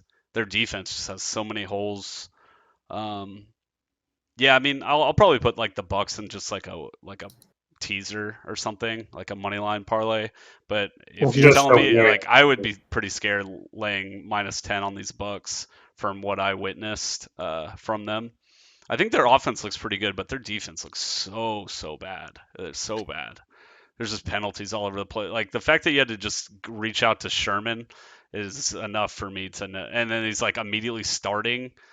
I'm like, dude, what? But he was in There's there so for I many think 95% holes. of the game. Like it was nuts. Yeah. So I don't like Okay. the fact that I'm scared that Mac Jones is gonna freaking run down the field and win the game is enough for me to be like, all right, I can't give this team 10 points. That's where I'm at. So Browns at Chargers. This is probably my toughest one that I got. Dude, Browns. Man, dude, +2. You got the -2 in LA. I don't look at home field advantage honestly with this team. I don't think they have that home field advantage effect that we discussed. Some teams do, some teams don't. I know that the offensive line for the Los Angeles Chargers is actually like really playing really well, and they're really like putting the clamps on these defensive linemen. That being said, all I can see is Myles Garrett. That's all I can see. Him in that sleeveless jersey and him just going against Rashawn Slater, who is a rookie left tackle who's been playing top notch pass pro. And I want them. I think they'll be able to because it's going to be. I think this is going to be a low scoring game. It's at 46.5. Like I'm most confident on the under on that. I think this is going to be a very defensive game for both parties. A lot of running for both parties. +2. I just think the momentum. If Chargers beat the Chiefs, Browns did not beat the Chiefs, even though it was 1. I think I just trust the Browns more, honestly. I think I trust them more.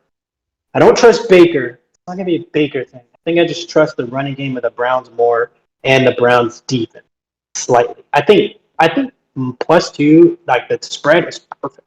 I think this spread is perfect. And that would make me kind of go just Browns winning all outright at 105. Yeah, I just know the Chargers have that juice to them right now, especially with that win that they had last week. But I got to go Browns. Frost. Yeah, so on this one, I'm on the Chargers. I think this is going to be one of those games where Browns fans see Justin Herbert face them and be like, shit, I wish Baker Mayfield was as good as this guy. Like, it's going to be one of those games where it's going to be close just because the Browns defense is so freaking amazing. Like, that can keep it within there, but they're going to be like, wow, Justin Herbert is as good as they said he was. Why is Baker not this good? Because I don't think if you give it to the Browns, like again, their game plan is obviously very simple. They want Baker Mayfield throwing 20 to 30 passes. That's the max. They don't want him turning over the ball.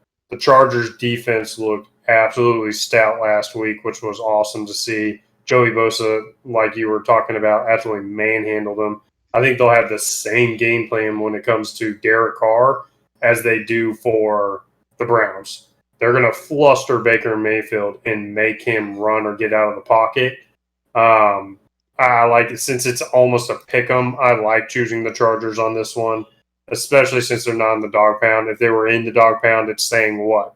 Cleveland is what 4.5 favorites or 5 then at that point. Do you think Cleveland honestly could win this game by 5 points then? I think it's going to be – I think the Chargers will win this, and then they'll be cemented as not the dark horse, but the team that's going to sneak into the playoffs that nobody wants to face. That's going to be the team that they're going to be. Alex? Except the Cowboys. Cowboys want to face them. Okay. Before this, I was like leaning Chargers, but now I'm like almost on the opposite side. Ooh. Man, I just feel like I've been fading the Browns too much this year, and they always like sneak out a win.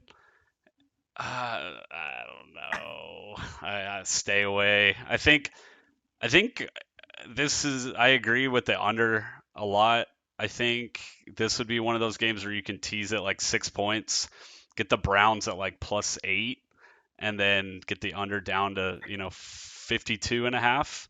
I think this is going to be a low scoring game, and I don't see the Browns like getting murdered here. So I think that would be the way I think to bet it. I think get them up to like +8ish, and then bet on the under because we all know that the Browns aren't going to win. They're not going to score like 35 points or anything like that. So yeah, and is Landry still out this week? Yeah, I think he's going to be out for a while. Yeah, the Browns just play a slow football, man. They play slow. They had to keep up with the Chiefs because the Chiefs play fast, but every other game that they play is just low scoring. And yeah, Landry's just the heart and soul of that offensive side of the ball, I think, for them. And so with him out still, they're obviously playing. You could tell that close games. You could tell that Landry's kind of Baker's guy more than OBJ. Oh yeah.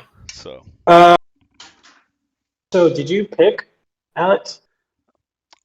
I would tease it probably. You'd tease the Browns. I guess if I had to, I would just probably money line 105. But I like the under more than the actual game, actual spreads.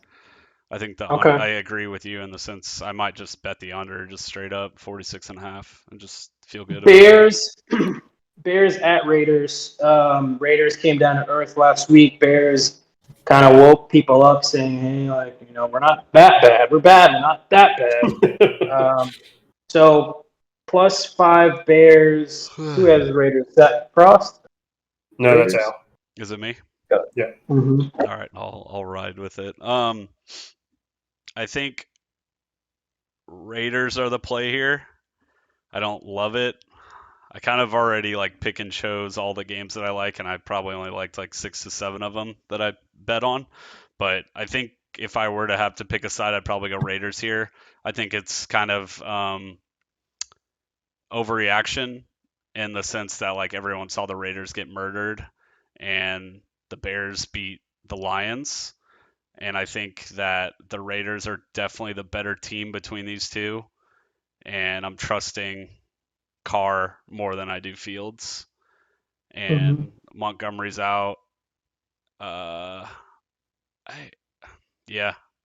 don't love it, but yeah, I think the Raiders win. Frost? Yeah, on this one, obviously coming in with Fields,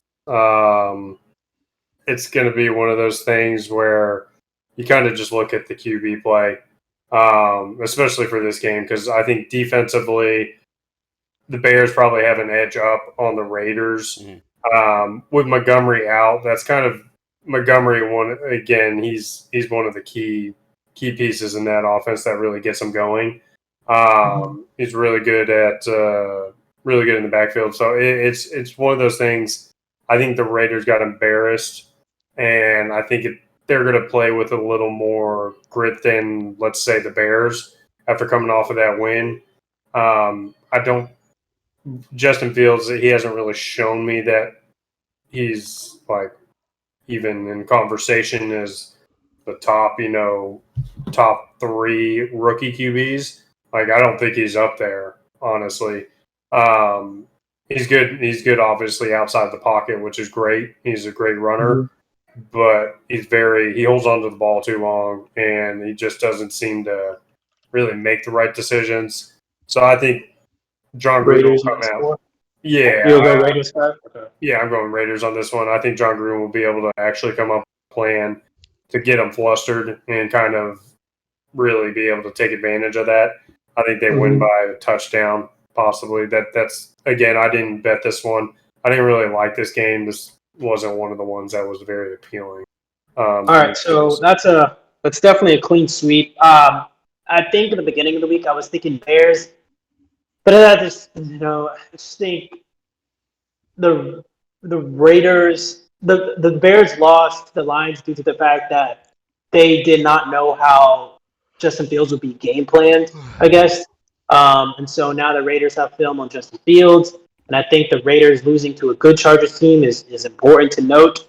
-5 Raiders, and that's a home field that matters for sure. I think that's a home field advantage that matters. So -5 Raiders.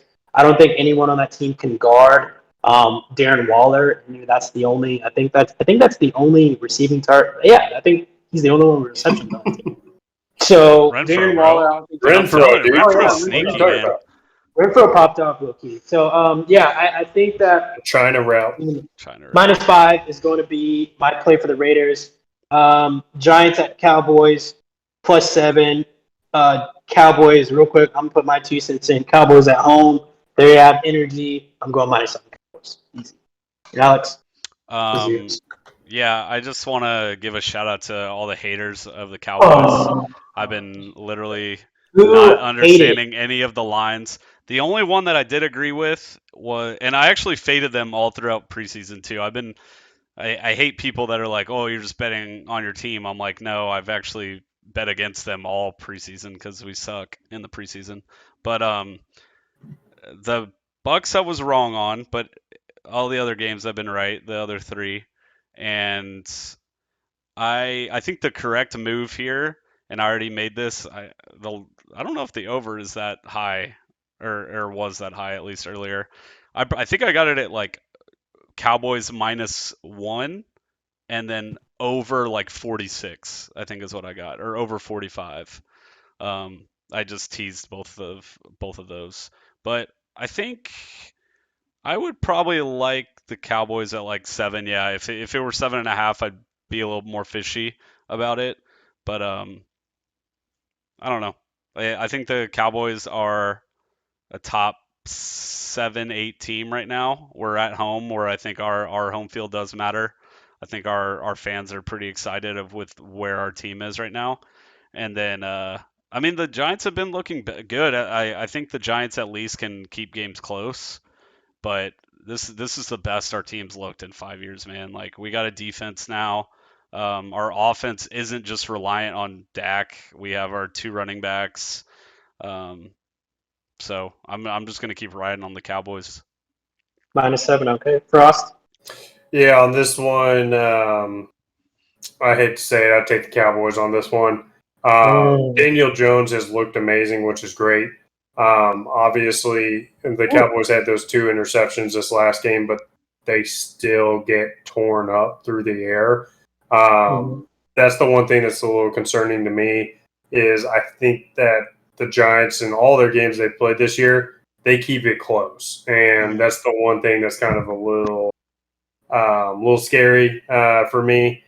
I do like that I can see the Cowboys winning by like 10 here or 14, somewhere in the ballpark there, where it's a touchdown and a field goal, or something like that. But especially if it's at home. But if you gave me the Giants and you're playing obviously in New York and it's the 7, I think I would take the Giants in at that point, where it's I think they can cover that because they keep all their games so close. But being in Jerry World, I don't think there's a way this would be one of those games where it would be kind of like an automatic lock, not for the pick, but for the win, like your bets. I think this is one of those, like, I don't think there's a way the Cowboys can lose, especially the way their defense have been clicking.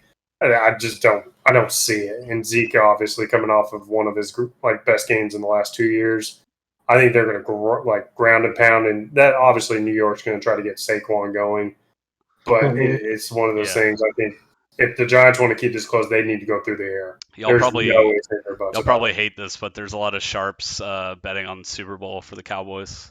No, I'm not even going to. We're not talking about that. Well, yeah, okay. Yeah, it's week 5. So the argument for that is that we're going to win the 1 seed because our schedule's so easy. Yeah, correct. And then we're going to get the bye week, and then we're just going to... And then you get the Packers at home. And my opinion on that, I think we're probably the least likely out of like the NFC. But I think there's about 5 teams in the NFC that I can see right now going to the Super Bowl, and I think we're one of the 5. Yep. Probably not one of my more favorite ones, but I think we're in that. And then, yeah, I mean, if everything kind of lines up well, that, we got that 1st seed or something, and then home field all the way, take it to the Super Bowl, kind of just run around. Dak is like one of the most efficient quarterbacks in the league. I think he's one of those guys that he knows not to turn over the ball. Like you just got to run it and win the game. Oh. Well, he's not a risky guy. You guys finally have a defense that can keep That's what I'm saying. Under 20 points. You look at That's amazing. You look at the Buccaneers and like their defense is in shambles, and I think we have as good of an offense as the Buccaneers, and then our defense is just better. I think our coaching staff is what's going to keep us back, and if they can be competent, then we'll be okay. But in the chokes that we've seen in the past with the Cowboys, I know it's only week 5. I don't really see. I haven't seen outside of like time management. I haven't seen where you're like, oh my god, that's a Cowboys. That's a typical Cowboys. Right. I haven't said that at all this whole year. You know, like when we lived together, Miles, with that Titans game, that was like, oh my god, like what are we doing? And I haven't really had any of those. I haven't had any of those moments this year. I think we're a very efficient team, and yeah, my play already is I got the over at 45. I just checked with a teaser, over 45, and then just Cowboys win. That's it. I think it's going to be high scoring.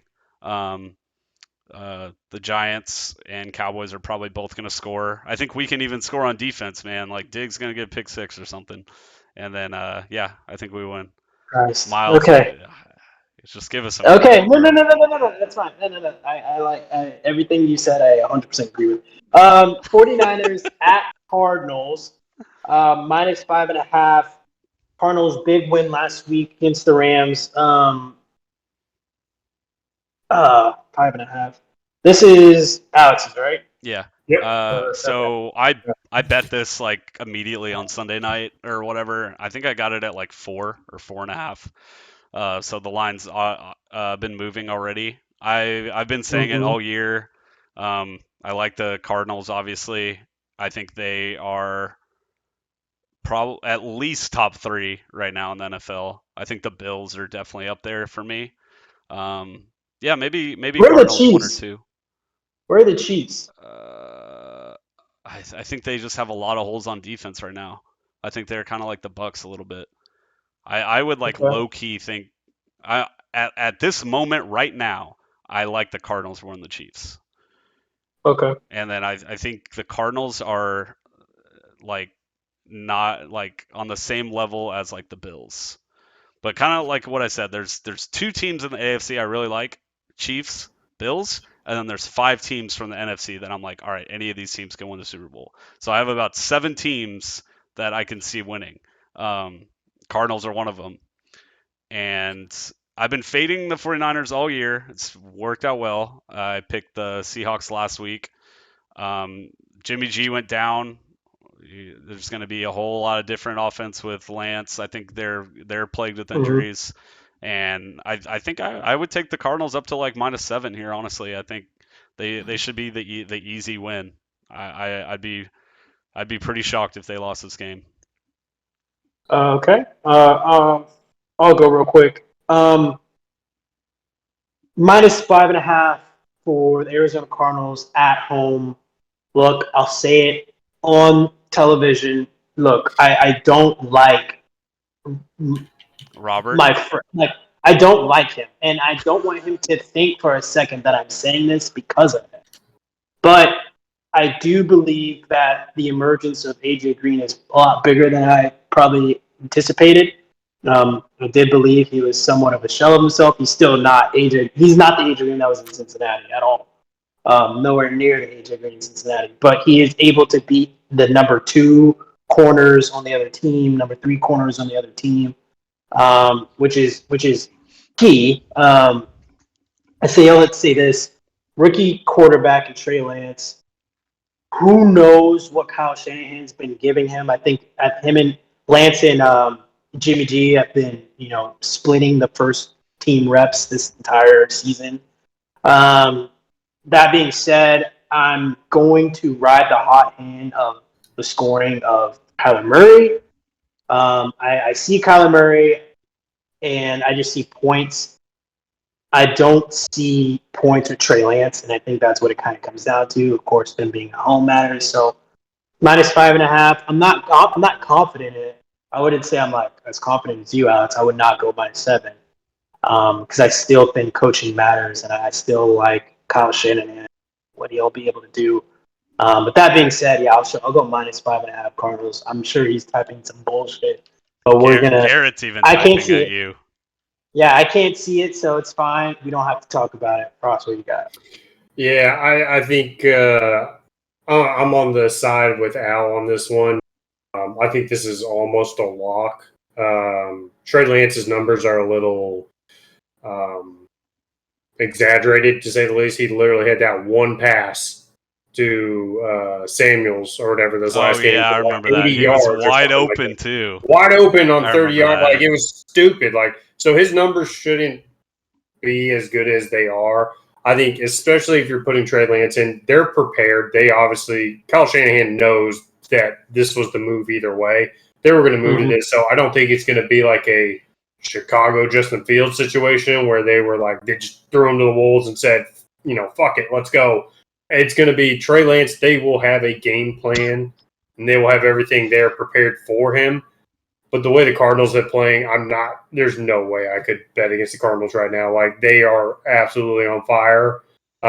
This is also, this is a divisional game. It's super important for them to win.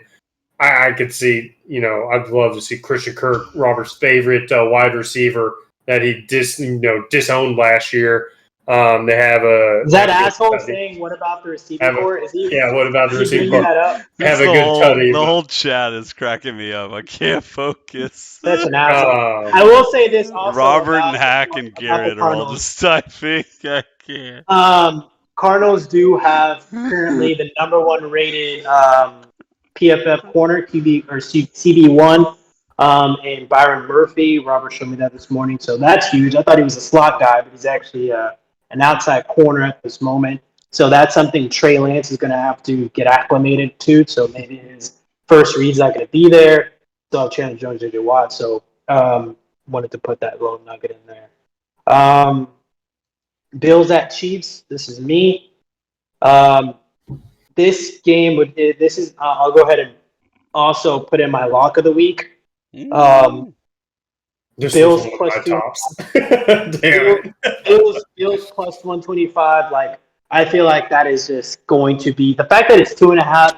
It's I feel like it's Vegas really trying to trick people into thinking that beating the Texans 40-0 means nothing. That means a lot. To beat a team 40-0 means a lot. And for the Chiefs to beat the Eagles, I think by what, like 8 points. They're trying to make that seem bigger than what it is. Even the Eagles had a legitimate shot of winning that game. I was telling Grant, I was next to him, they had a legitimate shot all the way up to halftime, beat that team. So I'm not kind of like you said, Alex. I'm not convinced. I'm not sold on the Chiefs right now.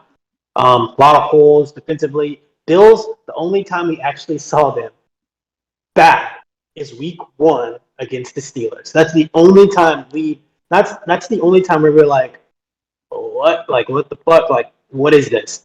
Ever since that loss to the Steelers, they have been that number 1 seed, Super Bowl contending, Josh Allen MVP, Stephon Diggs balling. Like, they've been that team. So this is my lock of the week. I hope I didn't take anybody's, but Bills winning outright. Fuck the spread. Bills winning outright. 56.5 though. That's a fuckload of points. I don't know about that one. I'd probably stay away from that. It could be a low score, or not a low score, but I might go 56.5 under. I don't know, but for sure Bills. What do y'all think, Frost? Yeah, I had this as actually one of my locks of the week too. It's the Bills. I think they're going to really come out and show that they are not to be joked with. I think it's one of those things where if you actually look at the Chiefs before week 4, they should have been 0-3 to start the season. They were literally a muffed punt away from being 0-3. Like with the Browns, like the Browns should have won that game. it's one of those things where their secondary has a lot of questions still, and I believe from what I was seeing, Chris Jones is still going to be out anyway for this next week. So, or they're waiting to see. But I think the Bills are a serious thing. It's one of those things, like Al was saying, they're number one. I think they're number one right now, and they're not to be messed with. And it's going to be one of those things like it was a fluke the first week. The Steelers shouldn't have won that, but they did. And it's, you look at the Saints game too. Saints won that. They probably shouldn't have won that. Obviously, later on in the season, I think you could say Packers would handily beat them.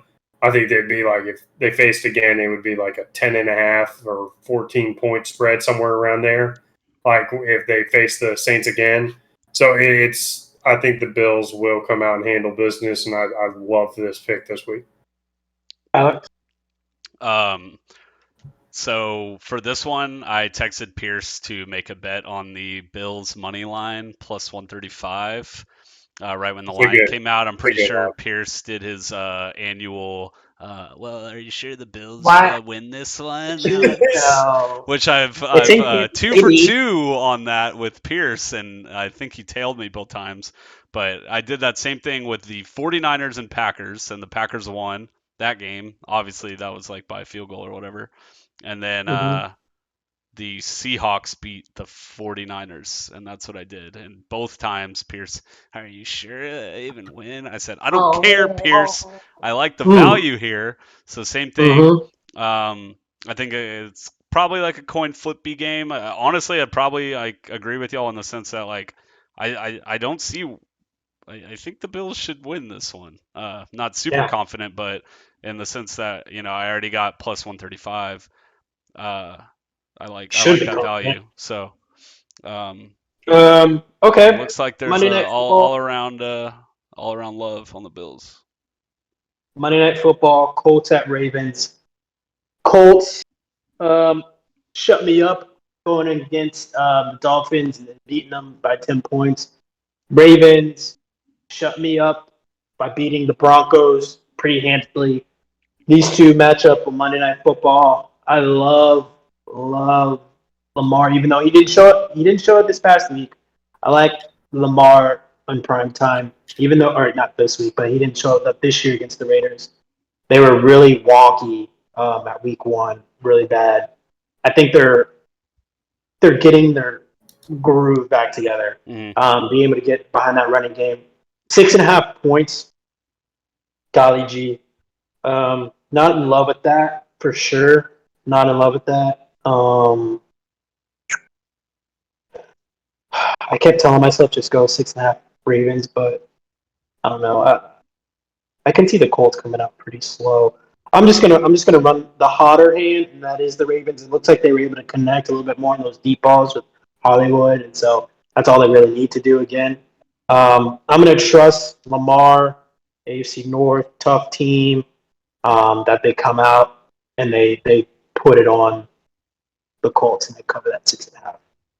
What about y'all? I think I'm more confident under 45 points, I think, though. This could be a low scoring game. So what do you think? Frost.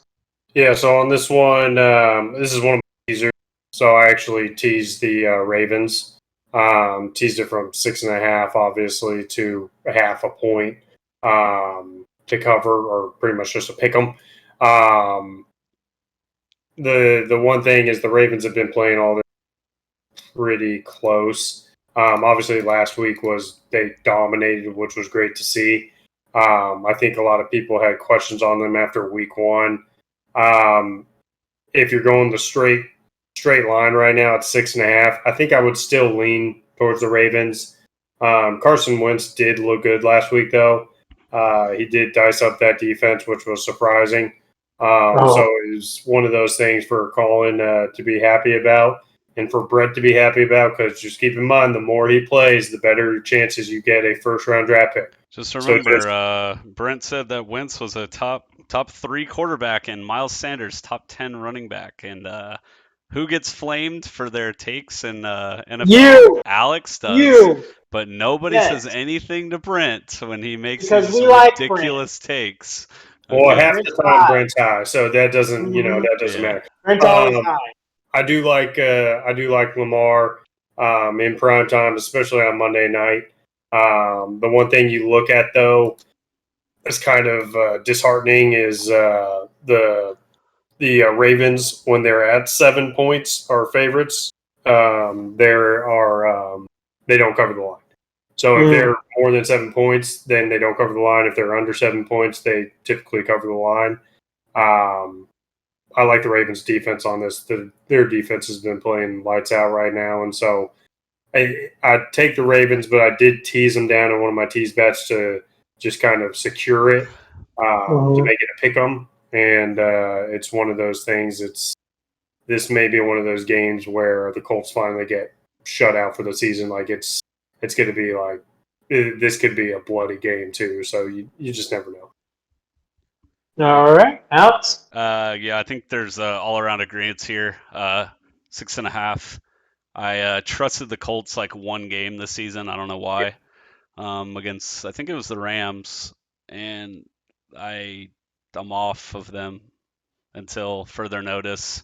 I definitely think there is a chance that they can still win the division. With the Titans, the way how bad they've been. right, and that's not a Colts love at all, but it's just how terrible their division is.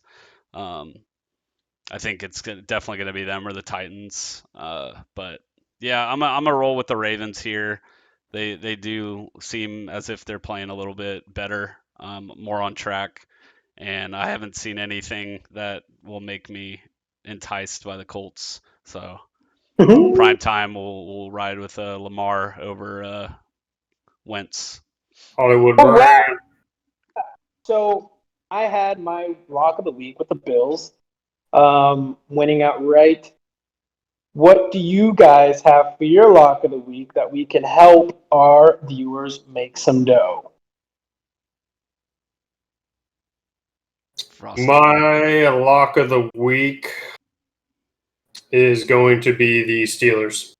I truly do believe that you're literally going Big Ben against Drew Lock. I don't think Drew Lock's even close there. I trust our defense enough to where I feel like it's already a pick 'em as it is. So it's one of the. If it was like a 3.5, then I wouldn't be so confident. But if it's a just straight up who's going to win, I like the Steelers' odds winning against Denver this week, especially with Teddy out. If Teddy was in, then we'd be having a different conversation. But with Drew Lock in, I like that our defensive gameplay can actually come out, and our defense will win us this game. So, Alex? Robert Gray. I will be riding with the Cardinals as my week play. I got Cardinals at 4.5, but I'll like them up to 7. I'm going Cardinals. I don't know why anyone can. Yeah, I don't know why the lines. No, it should be. I think it should be like 7.5. TBH. I think that'd be Yeah. So I feel very confident in the Cardinals this week. Then I will make a parlay play with Steelers -1, Cardinals 5.5, and then Bills at +2. The big balls play. Big balls, no bets. Well, we have a test of teasers. No balls, big bets. Tiny testy teasers is one that we'll talk about. And then big, huge, gigantic balls, bad bets. I like it. But yeah, those are our locks. Those are our picks. We will be getting shoes for everybody next week. You just have to subscribe. If you subscribe and leave a comment, we will actually have shoes brought to your door. Any shoes you want. But you have to like and subscribe. If you do that, then 100%, I promise you'll get any type of free shoes you want. Just say in the comments what shoes you want, and we'll send them to you.